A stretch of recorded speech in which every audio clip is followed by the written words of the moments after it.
No, I dropped my pen. We're live. He's Mike Niziolek. I'm Zach Osterman. Hey, folks, this is Mind Your Banners from March 17th, 2025.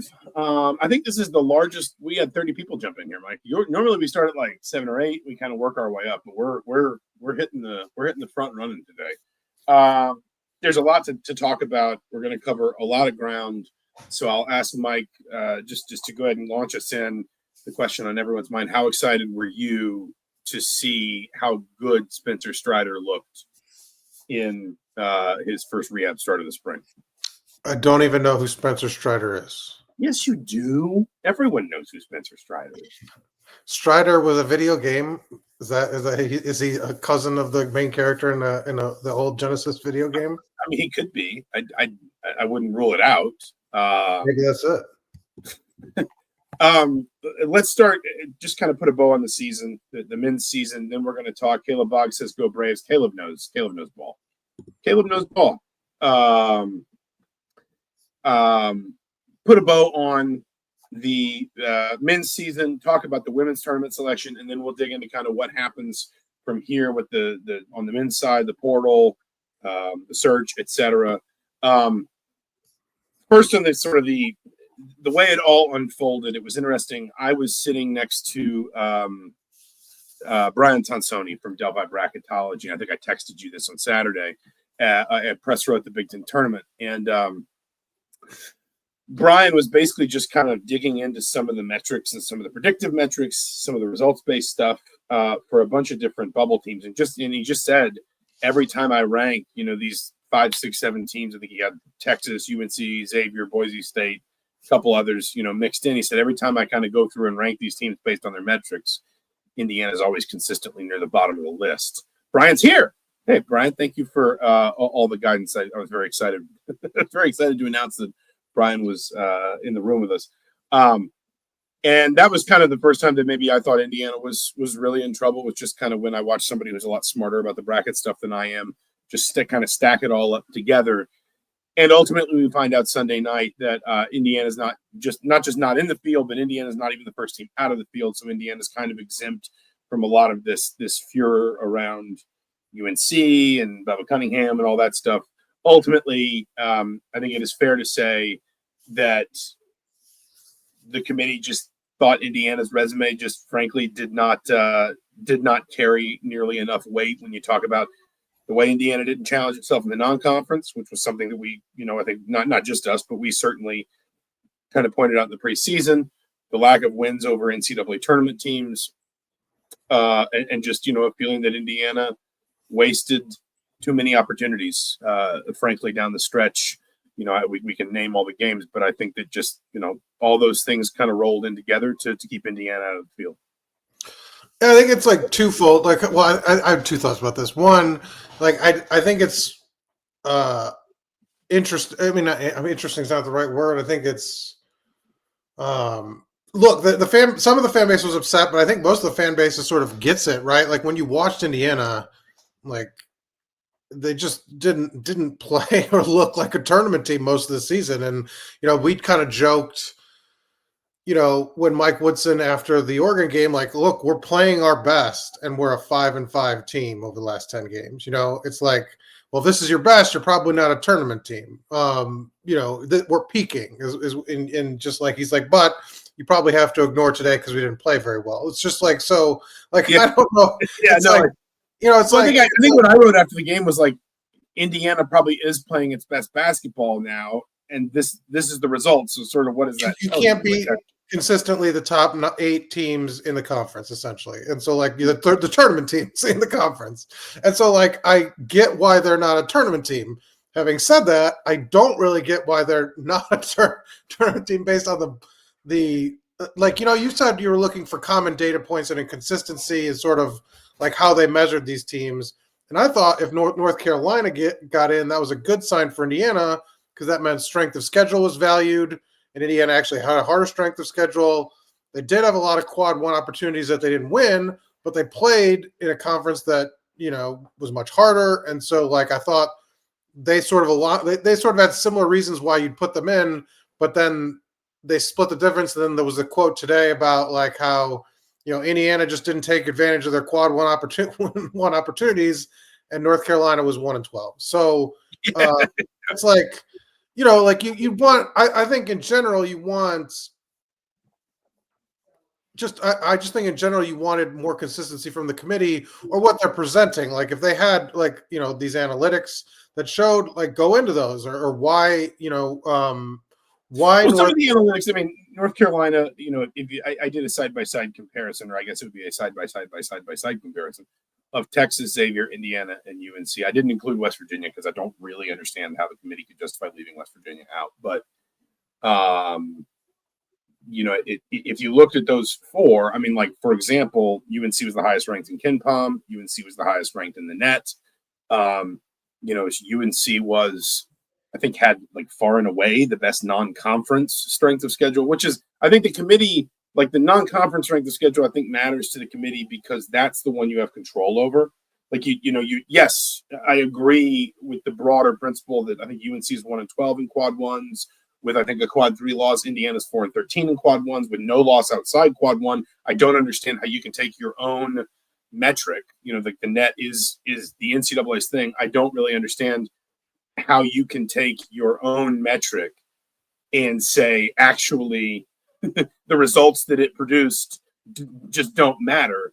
But what where I do have some time for the argument non-conference strength of schedule is teams control that. UNC can't control the fact that the ACC stinks. It can control that it went out and played UCLA. It played. I'll find it. I mean, it doesn't take but a second here to find UNC because they were in the 30s in KenPom. They were 33rd in KenPom. They played Dayton on a neutral floor. They played Auburn, Michigan State on neutral floors, Alabama at home, Florida in what they call a semi-home game. Now they lost most of these games. I get that, but the point is they still played them. Kansas, they played away, whereas Indiana basically just put all of its eggs in the Bahamas basket, which, as we said at the time, was that's fine.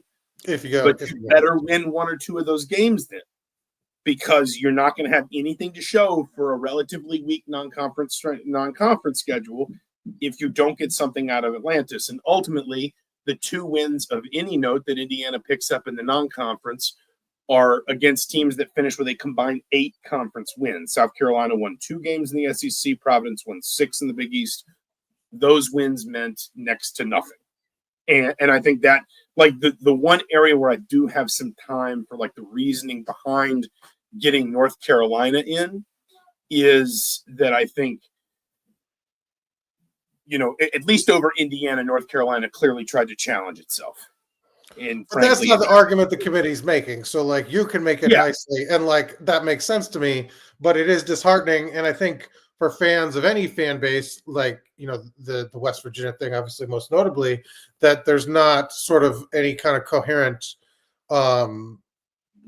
calculus that they've sort of described as to how they've made these decisions, it seems like. And whereas you could come up with your own and you can kind of sift through the data and look at it, and sort of make it all fit. I just think that what's being presented publicly has not done that. I guess just to sort of put a bit of a bow on the season, because I think we've discussed so much, a lot of what kind of gets Indiana to where Indiana winds up.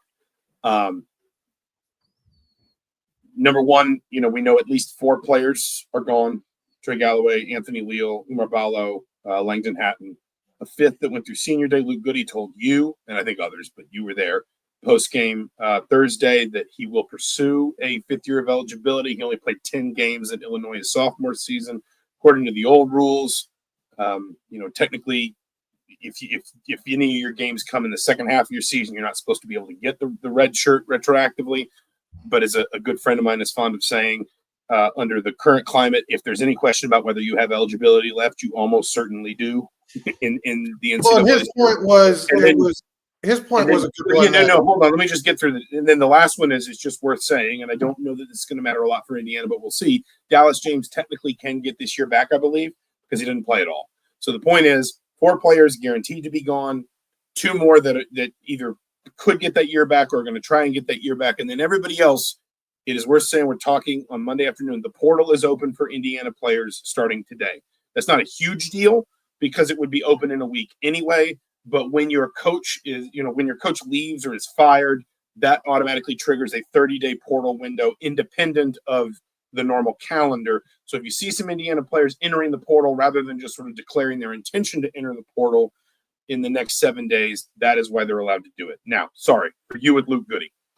Oh, my thing was with Goody was just that his point was that it would be it's sort of anti-competitive. Like he was selfless in the idea that he tried to come back to help his team.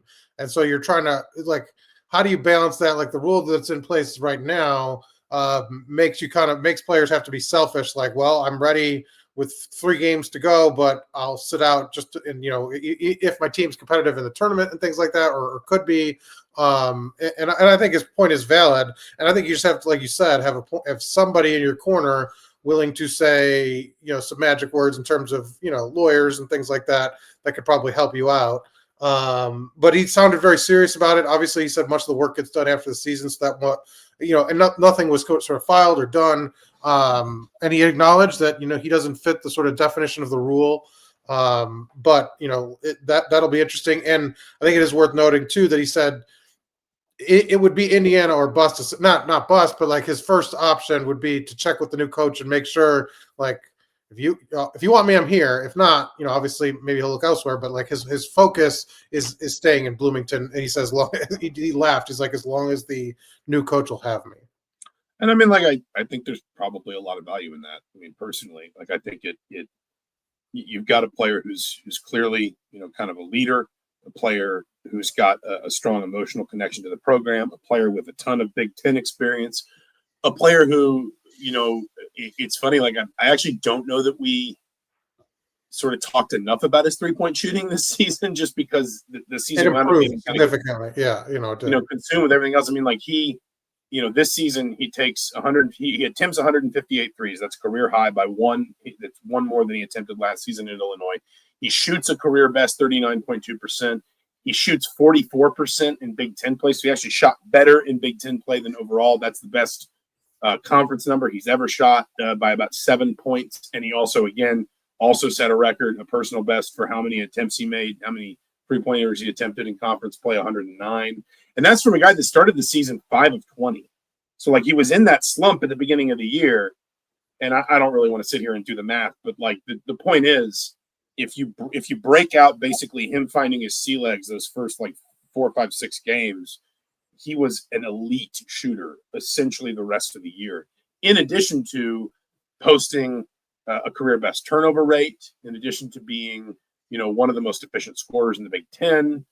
He actually mixed more kind of 2-pointers, that mid-range jumper. He mixed in a little bit more. He attempted more free throws this season than he had attempted, basically double the number of free throws he'd attempted in his entire career. In fact, I'm sitting here doing the math. It is almost exactly double. He had attempted 31 free throws in his first 3 years at Illinois. He attempted 58 at Indiana this season. So my point is, he also expanded his game, fairly substantially within the context of, the role Indiana asked for him. He actually finished, I didn't realize this, I'm looking at it now, in conference play alone, he finished with the highest offensive rating in the Big Ten per Ken Pomeroy. Like, there is a ton of value in a player like that, both tangible and intangible. Well, you mentioned the intangibles. I think you saw not apathy. Maybe it's a little apathy sink in sometimes for players, but with him, and I think that's why Woodson leaned on him, Leal, and Galloway. He was emotional when players were making mistakes and trying to get players in the right spot. I mean, you saw it time and time again. I thought that he really took it upon himself to, like you said, vocal kind of leadership and be a guy that sort of directs traffic. That to me, I think stood out over that last stretch of 10 games where, after that Illinois game where he sort of spoke about players, him and Leo spoke about players having to look at themselves in the mirror. He didn't just sort of, talk. We walk the walk, and he cared about it. No, I mean he invited that pressure essentially. and you had players in Anthony Leal and Trey Galloway, and I think Leal tried to maybe be a little bit more of that this year, in part because I think Galloway kind of had to find his game for a little while after the surgery, but I think it almost felt also a little bit in part like Anthony Leal saying, listen, I'll take on a little bit more of the intangible stuff. You focus more of your energy on, the point guard, the trying, because we saw the same thing from Galloway at the end of this season. We saw at the end of last season where it really felt, for better or worse, like he was trying to put the team on his shoulders and carry it forward. But you're losing a couple of those guys now is the point.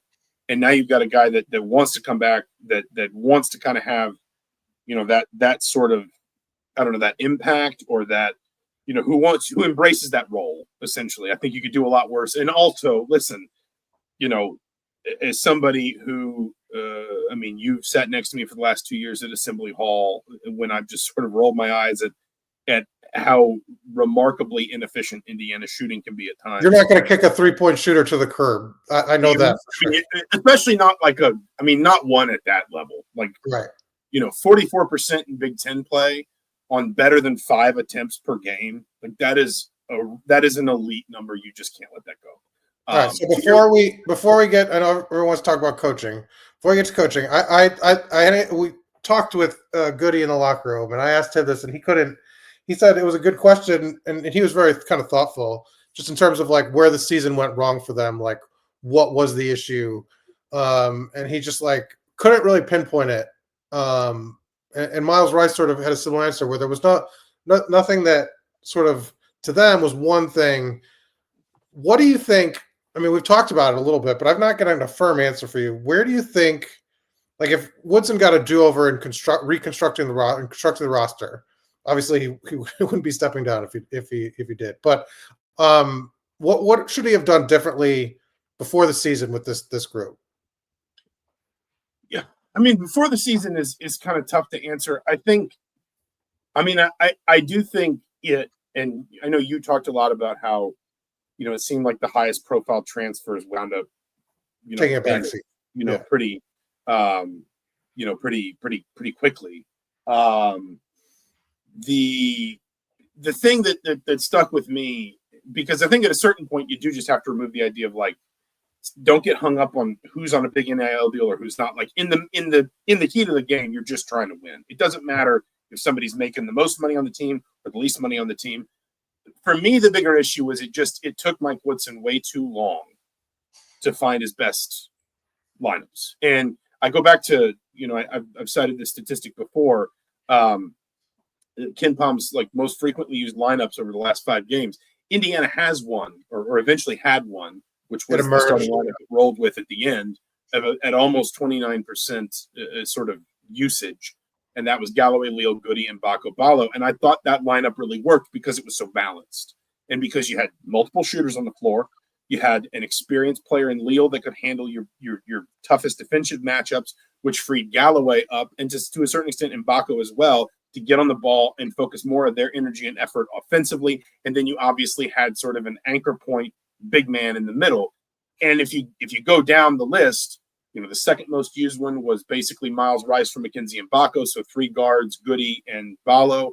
And then the next 4 after that had Malik Renew on the floor, but not Umar Ballo. So you had, if I'm doing the math on those together, they're something around like 30% themselves.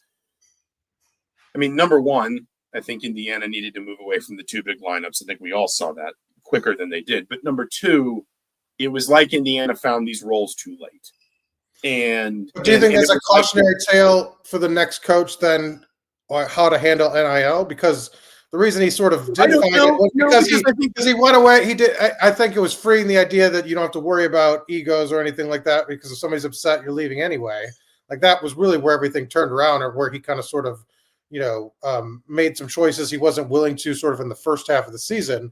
Do you think it's a cautionary tale when you have a high price sort of roster that you've got to be more willing to sort of say, like, I guess, put a guy in a bench? You don't think so, though? No, because again, I think if you, put it this way, if you get to a comfort level with these lineups in November, rather than February. And it may be in February, Indiana's converting some of these close losses to wins because of it. Well, then in these first four lineups I'm looking at, you've got, by all accounts, a well-compensated transfer center playing 38%, 39% of available minutes at the top end of your roster. You've got Miles Rice mixing it in at about 20% of available minutes in the next two lineups. You've got Luke Goody ever present in all those. There's still transfers there. It's more that, like, I've been hung up on this a lot, and I know I've mentioned it on the podcast, but like the quote that stuck with me more than any other from the Bahamas was when Mike Woodson said after the Louisville game that he thought he had his team in a good place defensively. And then they go to the Bahamas, and like, not only do they struggle, like it was, I mean, I don't think it's unfair to call it disastrous. You know, the way that they played, particularly against Louisville and in the first half against Gonzaga. And that just, that strikes me as Mike Woodson had a clear idea about what this roster looked like. Maybe the Tennessee exhibition, sort of reinforced some of that. Yeah. And then it turned out that idea was all wrong. And listen, I don't think that's a cautionary tale about NIL. I think it's just a cautionary tale about, knowing your team. Now, maybe that's a little bit, maybe some of that comes back to the idea of the portal and, like being able to figure out how to blend in, guys that you bring in for a year or two with guys that have been with you for 3 or 4 years. Fine. But like, that's the job for anybody now. That's not just a Mike Woodson thing. Whoever Indiana hires after him is going to be sort of in the same position or have to grapple with the same questions. It's not something that is just going to suddenly go away, if that makes sense. And so I think to me, like, what struck me, and I know we talked about this in the podcast, and I think I said it in relation to or contextualized by the quote from the Bahamas. There was a while here with this most frequent lineups thing. There wasn't a lineup over like 14, 15%. It was clear that Mike Woodson was hunting. He was looking mid-season for what his best rotations were. And it seemed like, at least taking him at his word, he thought he knew what the answer to that in the preseason. And then he lost that answer in the non-conference, and he didn't get it back again until too late on. And there are a host of different things that kind of go into that. Again, a lot of people talked about getting rid of the too big basketball, a lot earlier, and that's fine. And there were some other things, like, for example, I think it would have been fair of Woodson to expect a little bit more in terms of stretching the floor from somebody like Malik Renew, who, was 15 of 45 from three last year. That's not a bad number for a big. Well, this year he makes 3 in 24 attempts. Suddenly his three-point shot has just completely disappeared. He missed all 9 that he took in Big Ten play. But I just think that Indiana lost touch with, what it thought it was going to be in the preseason, and whether it was because they couldn't find it, or to your point, maybe it wasn't until Mike Woodson kind of felt free of obligation to the future that he was able to just kind of do what he wanted and do what made sense. I don't know, but it just felt like they found that too late this season. And if maybe, the sort of developments that we're talking about in mid-late February are happening in mid-late December, then Indiana probably wins a couple more Big Ten games. And, listen, maybe that's tied to if you play the stronger schedule, then, you get back, you think Bahamas maybe is a fluke. Well, you face a couple more tests because they win all those other non-conference games and sort of say like, well, we'll be okay. Maybe it's all tied together. Maybe they needed 2 more games, another butt kicking essentially to sort of say like, oh, we're not at the level we need to be, and we need to sort of reconfigure things here. And so maybe it's just all sort of, and I think maybe that speaks to the fact that there isn't just one thing you can change and fix this whole thing. That this was sort of a series of errors that escalated, obviously, into what the season turned out to be, just a giant disappointment. To kind of put a bow, I guess, really quickly on just sort of like Indiana's roster and what's next. We'll talk about the coaching search at the end. Yes, I am intentionally making you all wait because we need to talk about the women too, because they are actually in the NCAA tournament, and I am intrigued by their draw. as I said, the portal's open. To my knowledge, no one's in it yet. I would be surprised if we don't see a number of players with eligibility remaining enter it. That doesn't mean they can't come back. I said this around you and I both said this around the Curt Cignetti, the Tom Allen Curt Cignetti transition. A roster that comes apart quickly can come back together, either with similar players or new faces relatively quickly as well. The one thing that's worth saying is I don't expect Indiana. I've banged this drum before. I wrote something on this today. I would keep emphasizing it because I don't think people have fully appreciated it, frankly. And it is something that's important to remember. The April 7th deadline for the House settlement's expected to be approved on that date. From that date forward, any NIL deal that is certified has to go through the clearinghouse, which means any NIL deal before that time doesn't. And that means, if we can just state it plainly, NIL deals can remain very, very large without having to justify the quote-unquote fair market value analysis or having to satisfy the fair market value analysis for one more year. You put revenue sharing on top of that. That is a considerable amount of resource to rebuild this roster. And while I do not expect Indiana to be offering or entering into NIL deals with current players before the next coach is hired, you can certainly at least have informal conversations and say, hey, stick with us, keep us in mind. Will you give the new coach a chance? Because we're still going to be able to be competitive in compensating you if you're interested in sticking around when the new guy shows up. The other thing that is happening now, we've already seen some games announced. The Marquette game's been announced. We already knew the Kentucky game was on the schedule. There's some others that have floated around. I think you're probably going to see Louisville back on the schedule based on what I've heard. I don't think that's official yet. I don't think that's like signed, sealed, delivered, but I would not be at all surprised to see Louisville back on the schedule for next year. There's going to be some stuff that just has to happen because this is the time of year that you put some of these things together to plan for next season, regardless of who your head coach is. That's not necessarily a signal of this or that, of this is happening or that's happening. But the point is, the wheels got to keep turning here a little bit for IU basketball, even while Scott Dolson is looking for its next head coach. Correct. That's all you have to add. I mean, it was sort of a laundry list of points, but yes, that's it was a good job. I appreciate your vote of confidence. Let's talk about the women's team selected into the field. I know you were up until the small hours last night writing about them. They're in the 8-9 game against Utah in South Carolina's regional. Obviously, that sets up an intriguing sort of rematch of the IU South Carolina game that was so exciting. I've contended for a while that while I'm not going to sit here and predict this team go to a Final Four or anything, it seemed like they were in that 8-9 range, maybe 10 range if things had gone a certain way. And it just strikes me this is the sort of team a 1 or a 2 really doesn't want to see in the second round because they can score in bunches and they can make a lot of shots. Now, I'm not predicting they're going to upset South Carolina, for example.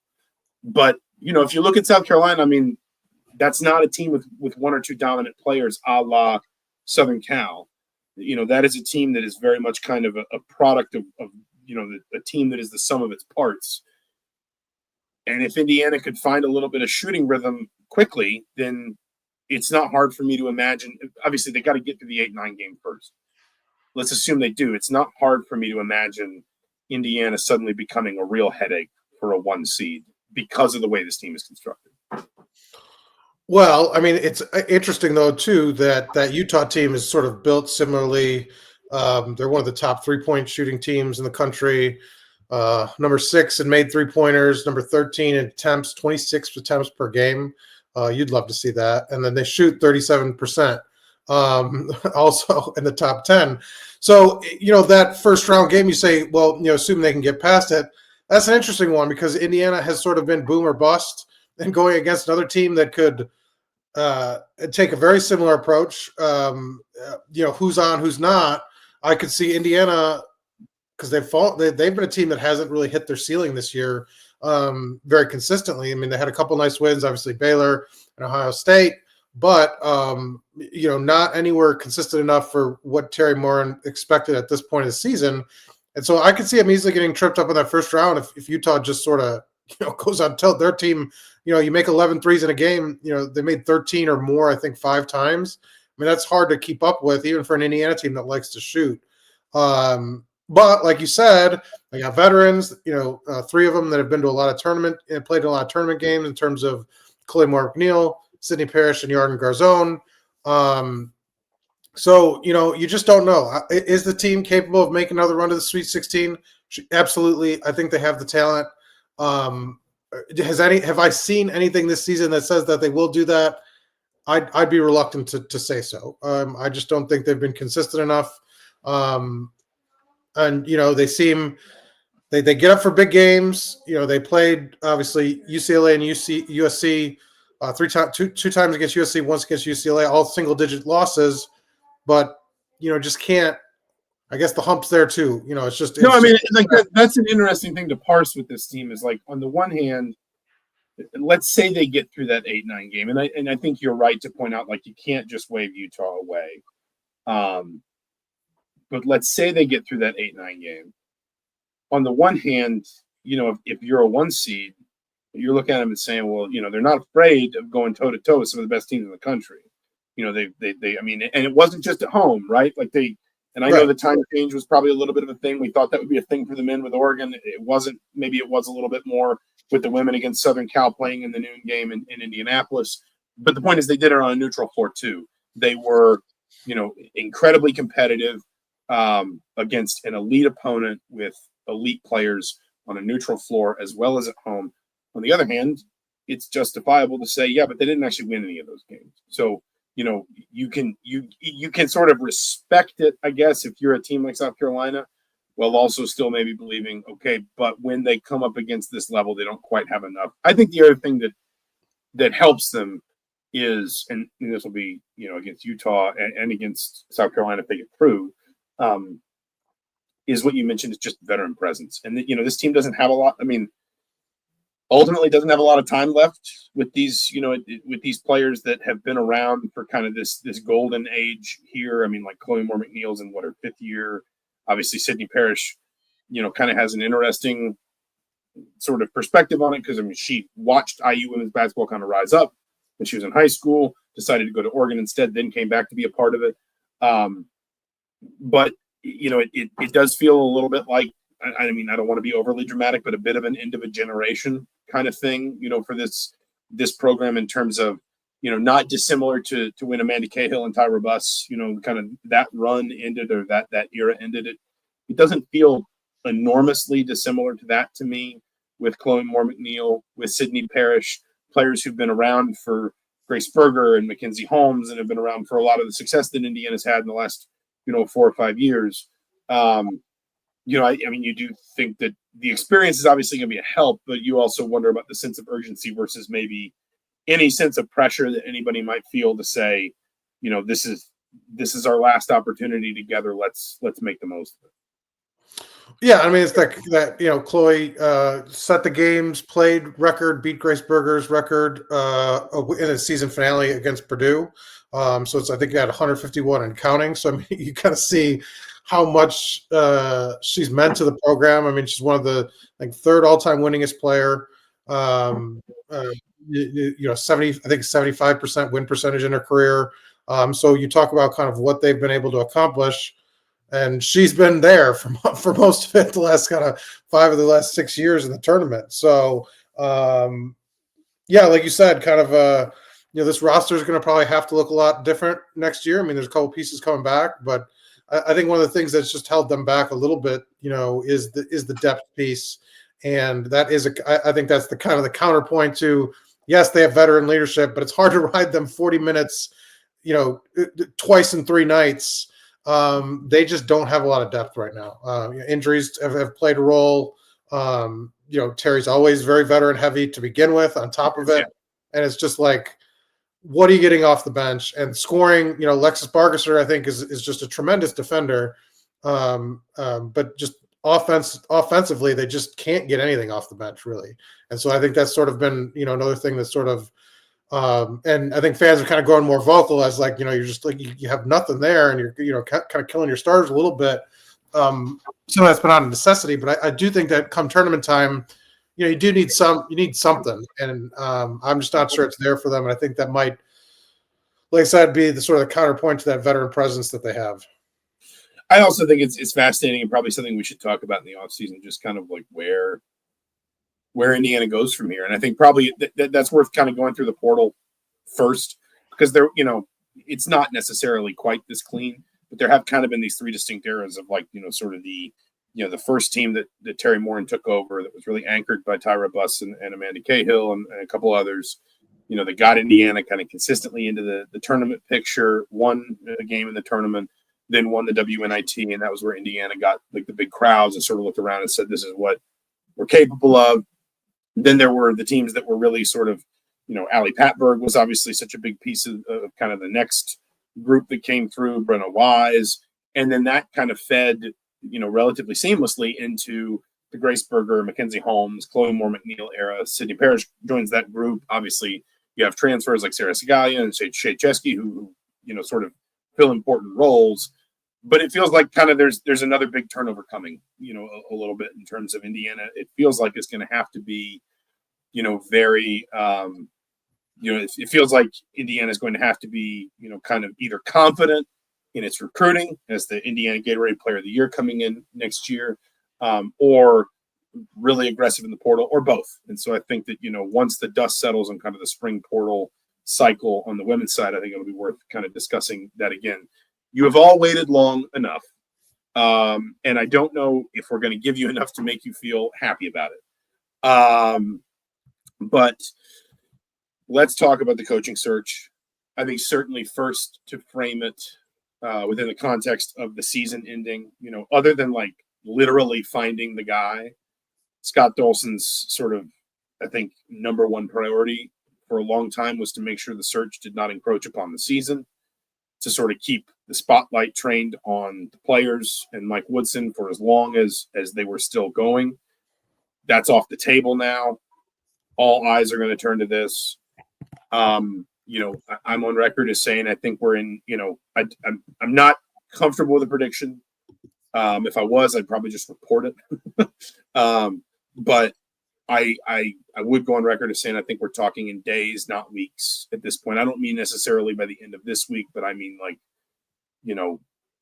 at the beginning of the search, we knew it was going to be a weeks-long process. Now I think we're talking about this moving relatively quickly, whether that's when somebody falls out of the tournament this coming weekend, whether that's waiting another weekend after that, whether it's somebody who's not in the tournament. I do think this is moving along. I do think this is going to gain steam pretty quickly. Yeah, I mean, but that was the sort of the timeline that was outlined sort of ahead of time.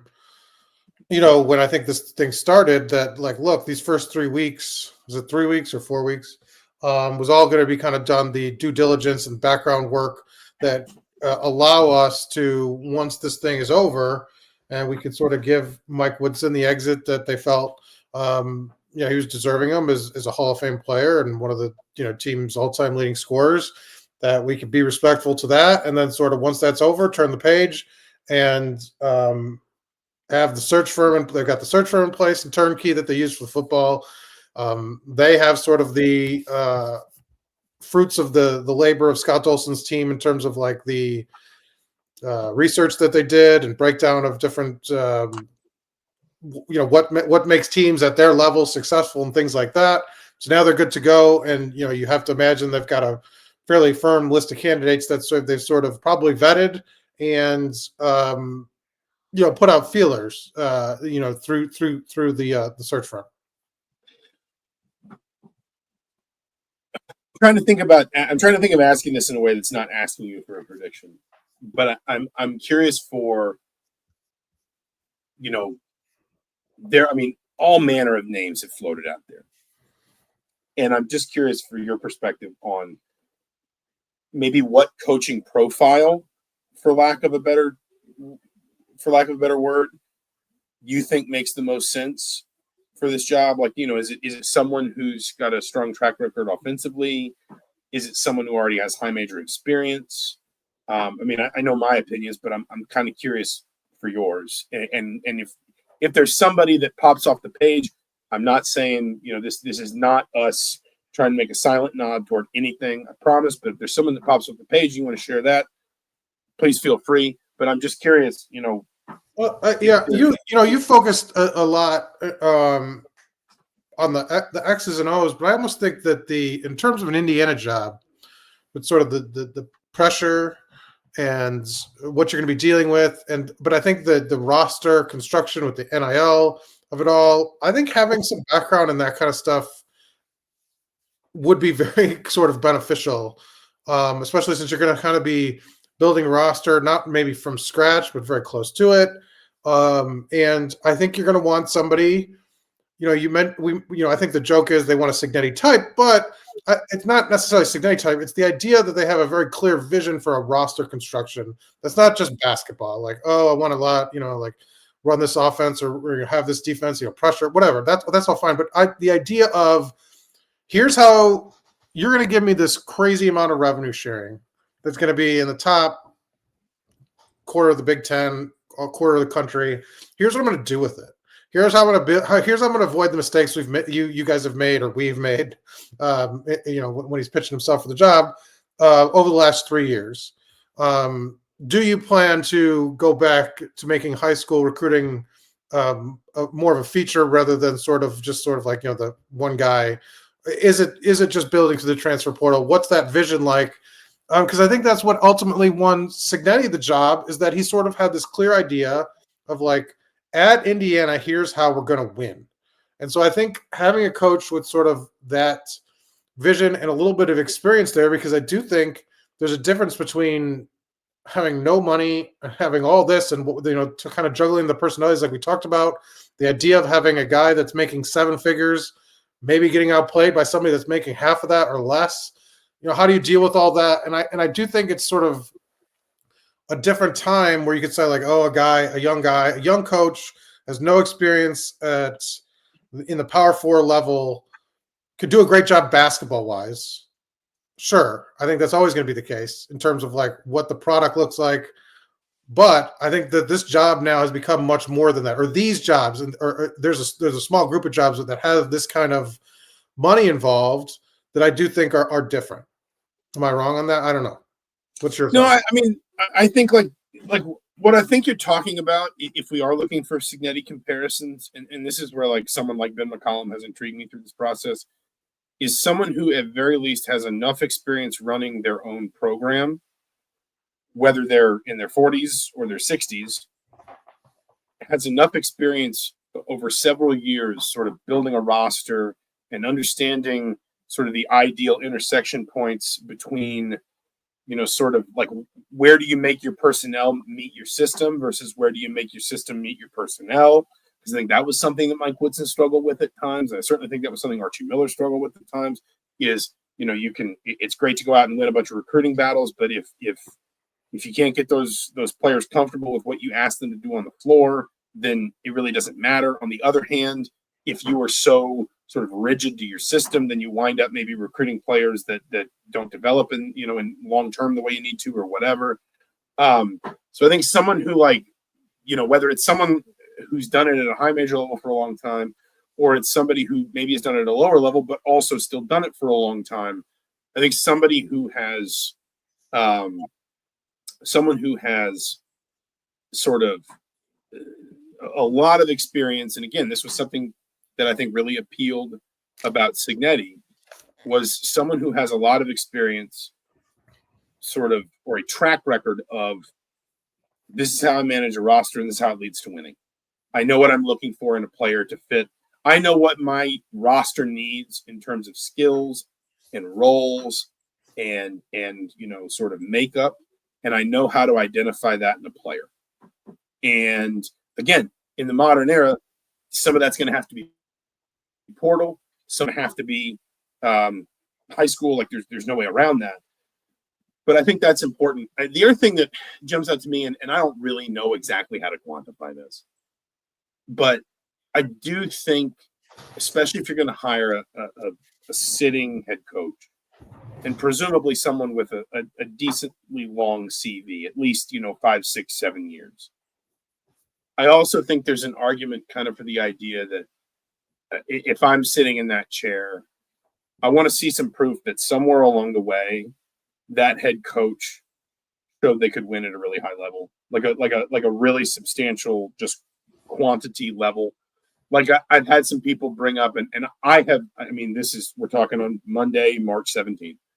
I have not heard anyone credible sort of, seriously talk about Chris Collins at Northwestern. But he's a name that's come up. It's a name that comes up, in any number of jobs because, in fairness to him, Collins has done a good job at what is historically a very difficult program. He is famously the first coach to take Northwestern to the NCAA tournament. He's done it 3 times now, if I'm not mistaken. Northwestern has won a game every single time he's gotten into the tournament. There haven't been any first fours in there. It's not like Northwestern was sneaking in, the back door, so to speak. But I also look at Chris Collins, and I just, I see, I think 1, 2, 3, 4, 5, 6, 7, 8, 9. I see 3 times as many seasons where he has a losing record in conference play compared to seasons he's made the NCAA tournament. And I say that's a tough job, and he's done well in it.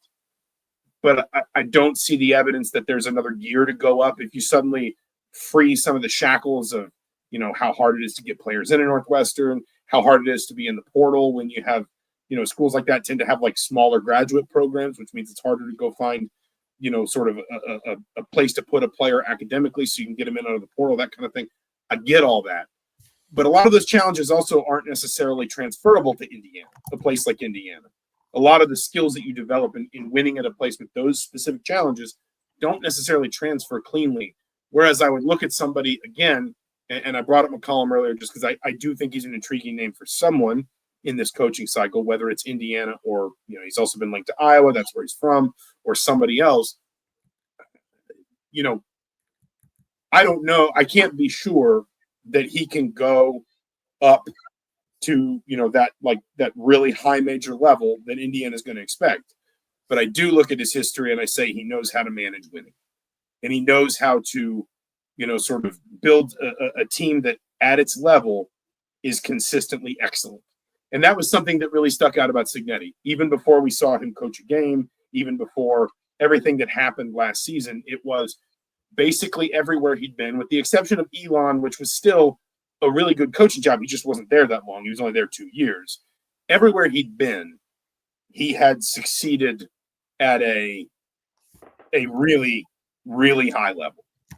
And every time he'd stepped up a level, whether it was from D2 to the FCS, or whether it was from a smaller job in the FCS to a bigger job in the FCS, or whether it was from the FCS to the FBS, every time he'd stepped up, the way he built a team, the way he tried to win, translated.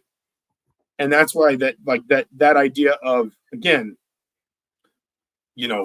whether it's someone who's been at the D2 level and stepped up, or someone at the mid-major level and stepped up, or whatever, just the idea that at some point in your career you showed you were capable of, relative to the level you were at, winning at an excellent clip.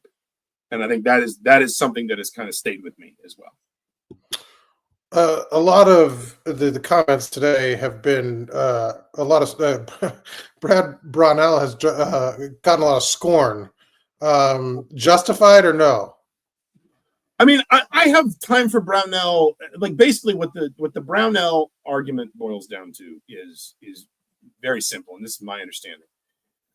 He went to 2 NCAA tournaments, or 3, or am I right about that? Yeah, no, 2 NCAA tournaments in his first 10 seasons at Clemson.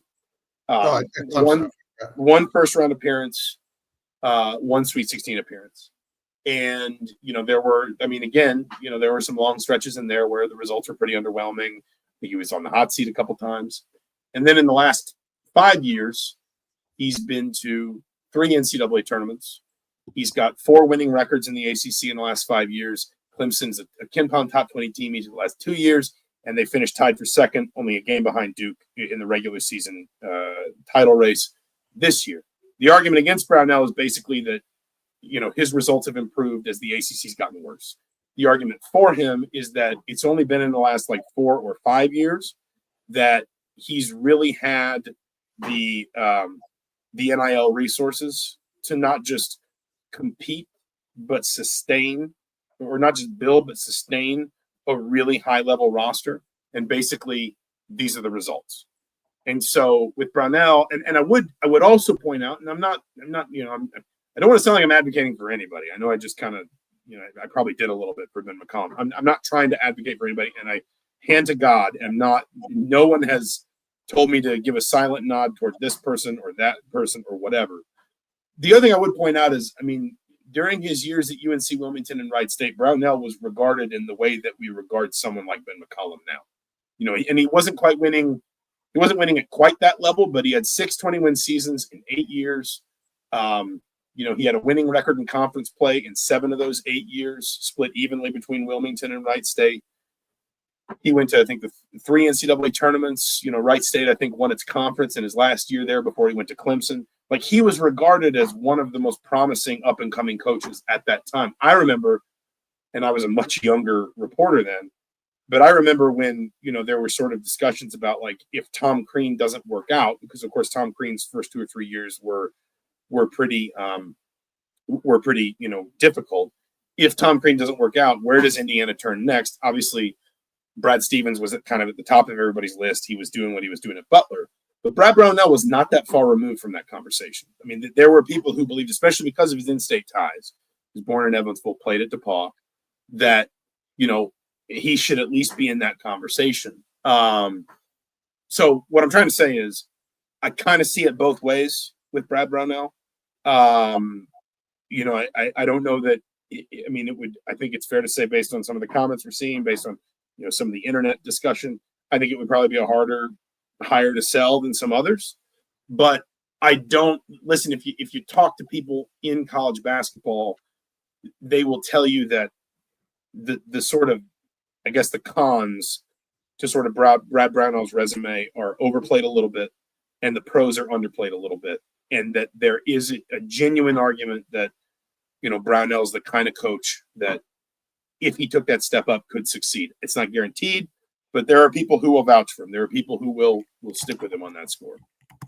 Well, I do think it's under sort of, I don't know, to me, that's not an easy place to sort of win in basketball. No, it is a black hole. I grew up in the South. It's a black hole. And where they are geographically, trying to recruit against that's not a spot where you go, I want to plant my flag and just and find immediate success. The fact that what it comes down to is there's not a ton of basketball talent in South Carolina. There's quite a bit in Georgia, particularly around Atlanta, and there's quite a bit in North Carolina because there's obviously a lot of sort of cultural importance attached to the sport in North Carolina. But the problem is it's really hard to get kids away from Duke. That's what I'm saying. If any good kids are going to want to go to the school the north of you. So, I don't know. I think when you look at his resume, I think it's more impressive than all these fans are saying. They're gonna riot and storm the Cook Hall. I just don't. I don't see that. I don't see it's worthy of that scorn. I don't know. The idea that he's not good enough. I just don't. I just based on looking at his, I just don't see it. The level of distaste for his candidacy, I guess, surprises me. No, like I said, there are people who will genuinely tell you that he's an underappreciated head coach, that he's done a good job at Clemson. I think he has. Again, that is if they went, I shouldn't say if, because the field was selected last night, but I had this statistic for something that I put together that I think we wound up not putting out, or I amended it, or I took it out. I don't remember. But he now owns fully 1/3 of Clemson's NCAA tournament appearances all time. They've only been to, if I'm not mistaken, they've only been to 15 tournaments, and he's guided them to 5 of them. So, certainly put it this way. Certainly at Clemson, he is, I think it's fair to say, far and away the best coach you've ever. I don't know if he's their all-time winningest coach or not, but he is almost certainly the most successful coach they've ever had. That is a place where if you look at their year by year, there have been, there have been some kind of bursts of light, but a lot of it is, for example, I think Rick Barnes is there for 4 years and they go to the tournament 3 times and then Barnes is gone. The Clemson I grew up with was Larry Shiat and Ollie Parnell. and Purnell, I think, took off for DePaul. If maybe I'm remembering that wrong, but I think he did. Chiat never went to the tournament. Purnell was kind of punching uphill for a long time. He did. Yeah, Purnell left, I think maybe trying to kind of get out ahead of the posse to go to DePaul, where it never really worked for him there, obviously. The point is, it's just, it's a bad job. It's a very difficult job. And the only coaches that have succeeded there consistently, other than Brownell, are coaches who generally have had success all over, like Rick Barnes. Barnes got him to 3 tournaments. Cliff Ellis, who also took Auburn to, I think, a Sweet 16, and then had some really good years at Coastal Carolina near the end of his career. He took him to 3 NCAA tournaments. Again, Brownell is the only coach to take him to 5. That is a program record for a head coach, and that is a difficult job. And I would say it's a difficult job that, to me, is still has more sort of translatable skills than a job like Northwestern, where what you have to do, or a Stanford or someplace like that, where what you have to do to succeed there is a little bit distinct to what you need to do to succeed at like a land-grant university that has a large alumni base and plenty of reach, but just not a lot of cultural sort of interest in basketball. And I don't know, some of these comments, who Dusty, who's the candidate then? Who are these guys that are IU's missing on? That does McCallum win the press conference? Like, who wins the press conference at this point outside of? Oh, you're muting yourself because you don't want to get. No, I didn't mean to mute myself. We're not. I think the fan base is so fractured at this moment, and of the last 2 decades maybe, that there's no winning the press conference no matter who it is, right? Other than if it's one guy, but like outside that one guy, there's probably not a winning press conference, right? There's somebody here who says 5 tournaments in 15 years is another Mike Woodson. What you're banking on is that 5 tournaments in 15 years at Clemson is like 13 tournaments in 15 years at Indiana. And I'm not sure I'm not sitting here and guaranteeing that's possible. That's what you're banking on, though, is that 5 tournaments in 15 years at Clemson is double that or more at Indiana, where money and fan interest and booster support and cultural importance are not problems, are not things that you have to overcome. Now, the ACC, I have time for all the criticism, and I don't know, I did not mean for this to get dragged into like Brad Brownell talk specifically, but like I'm not endorsing or condemning it. I'm just saying it's what you're banking on is that the job he did the work he did in a bad job is, translates to taking a good program to a higher level. Yes. Yes. And then if you take a higher level program, then maybe you take that to an even higher level. No, and I think, but just getting, just in a broader picture sense, like I just don't know. Is you see the comments again. One person said McCollum would win the press conference, but I'm not sure who these list of the guys that Indiana's like passed on. It's like or didn't get here. I don't know. The thing we really need to get past, obviously, is winning the press conference. It's never been less important. Because the whole point of winning the press conference is like, oh, you got to energize the fans and you've got to be charismatic for the players. Like, you're paying them now. So energizing the fans is fundraising for, either NIL money or for, sort of like booster support for rev share budgets. And impressing the players is being able to put a competitive number in front of them next to a really good opportunity to develop and get better and go on to the NBA. Like it's almost like I'm not trying to be flippant, but I remember in 2021 somebody talking about winning the press conference, and I said, "There's not even going to be a press conference. It's COVID. Like whatever they do, they're going to do on Zoom.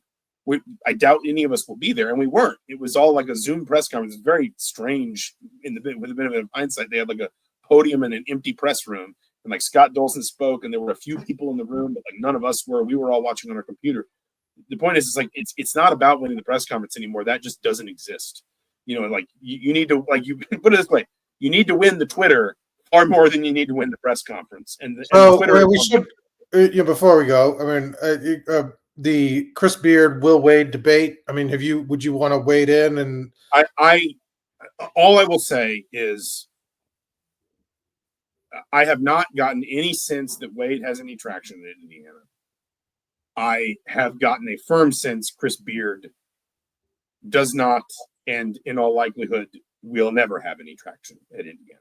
But the more the question was, because I mean, people are talking about these two specifically in terms of them being, their preferred guy. Is that would you guys that do have baggage? Would you be leery of them at Indiana?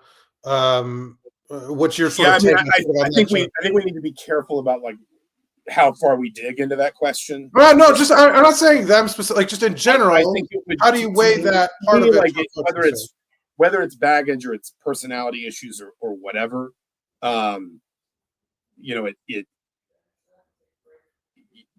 are levels to it, and I think there's some things that Indiana would be more comfortable with than others, and that's probably. I'm saying you. What are your? No, I understand that, but I mean. I guess, especially in this sort of modern era, I would probably be the same way. But I don't really want to interject my opinion too much on that. I do want to. I'm not saying on them specifically. The idea of somebody with just checkered past or resume, things on their resume that aren't glowing things. Would you sort of have a hard time? And I think that was sort of how I'd couch it. Not them specifically. Or it doesn't have to be a named person. The last thing I'll throw in here is Tuxedo Trading says, McCollum and Brownell, what about the idea of a left field candidate? And the only reason that I include this is because of something that I wrote today that may actually already be up on IndyStar.com. If it is, I will link it in the comments or the bio or whatever, wherever you pull out all the chapters and things for the podcast on YouTube. I am not saying there is a left field candidate. I don't know if there is one. I know there's a theory out there that there is. There are all sorts of theories out there. It is to Scott Dolson's credit that, frankly, there is such an information vacuum. He has kept his circle so tight that so few people actually know what's going on. It is entirely possible that Indiana winds up hiring someone whose name has been attached to the job for days, if not weeks. That does not necessarily mean that any of us were right to be talking about them at the time. Dolson has genuinely done a very good job, by my impression, of keeping information very sort of tightly controlled through the search. I did make one comparison in what I wrote, which was, I've been around for 1, 2, 3, 4, now 5 men's basketball coaching hires at Indiana, which tells a certain story. But this search has reminded me a little bit of 2006, when there was like such a sort of public consensus, and there was this feeling that Indiana was striking out with this coach and with that coach, and it wasn't really clear if any of that was true. And there was a lot of, Indiana's just aiming, Indiana's expecting too much or aiming too high, but no one really had any actual sourcing around that. No one actually could prove that Indiana was aiming too high and missing with all these coaches. And it kind of got down to this place where conventional wisdom was, it was either Steve Alford, John Beilein, or Tom Crean. And it was just a question of like, where's it going to go? Where's it going to go? And then one day it was just Kelvin Sampson, and no one really saw that coming. And I don't want to rehash all of Kelvin Sampson's, indiscretions at Oklahoma or Indiana. But my point is, that search did kind of play out the way we're talking about, where all the focus was on what people perceived to be obvious candidates who wound up getting kind of, sort of lodged into the sort of public consciousness at such a level that it was like no one could see past them. And then one day there was a completely left field candidate, and essentially you snap your fingers and he's hired. Now, I know the process can't work that way, in the same way that it, when you have a social media news cycle, sort of a never-ending news cycle, I understand the process can't be that locked down the way it was 19 years ago. But I did include that in my story today just to point out it's not like Indiana's never done that before.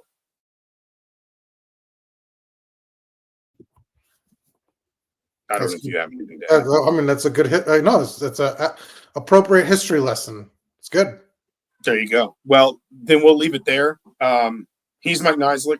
I'm Zach Osterman. This has been Mind Your Banners from March 17th, 2025. Are you going on the road with the women, Mike? I'm not. I will be here. You're not. All right. And I'm not going anywhere for a little while, mostly because I live in a plague house right now. Everyone in my family is sick. Wait, Mark has been asking about spring football. We will reconvene. We will talk about spring football.